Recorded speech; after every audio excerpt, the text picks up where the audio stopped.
விதவிதமா எத்தனையோ முறுக்கு செஞ்சு சாப்பிட்டுருப்பீங்க. ஆனா இந்த பொட்டேட்டோ முறுக்க ஒரே ஒரு முறை செஞ்சு சாப்பிட்டு பாருங்க, வேற லெவலா இருக்கணும். ஸோ வாங்க எப்படி செய்யலாம்னு பார்க்கலாம். இதுக்கு பாத்தீங்கன்னா ஒரு 1/4 கிலோ உருளைக்கிழங்கு எடுத்து நம்ம குக்கர்ல நல்லா வேக வச்சுக்கோங்க. இது நல்லா வெந்ததுக்கு அப்புறம் அதோட தோல்களை நீக்கிட்டு மிக்சி ஜார்ல போட்டு நல்லா ஃபைனா அரைச்சி எடுத்துட்டு வந்துடலாம். இப்போ 1/2 கப் அரிசி மாவு பச்சரிசி மாவை நல்லா சலிச்சு எடுத்துட்டு இப்போ அரைச்ச உருளைக்கிழங்கு விழுதை இதோட ஆட் பண்ணிட்டு 1 ஸ்பூன் தனி மிளகாய் தூள், 1 ஸ்பூன் எள்ளு, 1/2 ஸ்பூன் உப்பு சேர்த்துக்கோங்க. 3 ஸ்பூன் எண்ணெய் சேர்த்துட்டு கொஞ்சமா லேசா ஒரு 3 ஸ்பூன் தண்ணி ஊற்றி நல்லா சாஃப்டா மாவை பிசைஞ்சிருங்க. மாவு நல்லா பஞ்சு பஞ்சுன்னு சாஃப்டா இருக்கும். நீங்க எந்த முறுக்கு அச்சுல வேணாலும் சூப்பரான இந்த கிறிஸ்பியான முறுக்க செஞ்சிடலாம். நான் தேன்குழல் அச்சுல அப்படியே முறுக்க பிழிஞ்சங்க, ரொம்ப சாஃப்டாவும் சூப்பராகவும் அப்படி வந்தது.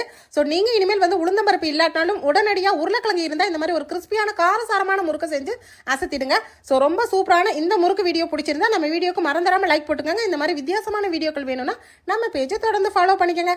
இந்த யூஸ்ஃபுல்லான வீடியோவை உங்க ஃப்ரெண்ட்ஸ் அண்ட் ஃபேமிலி ரிலேட்டிவ்ஸ்க்கு இன்னைக்கு இப்பவே நிறைய ஷேர் பண்ணிக்கோங்க. தேங்க்யூ.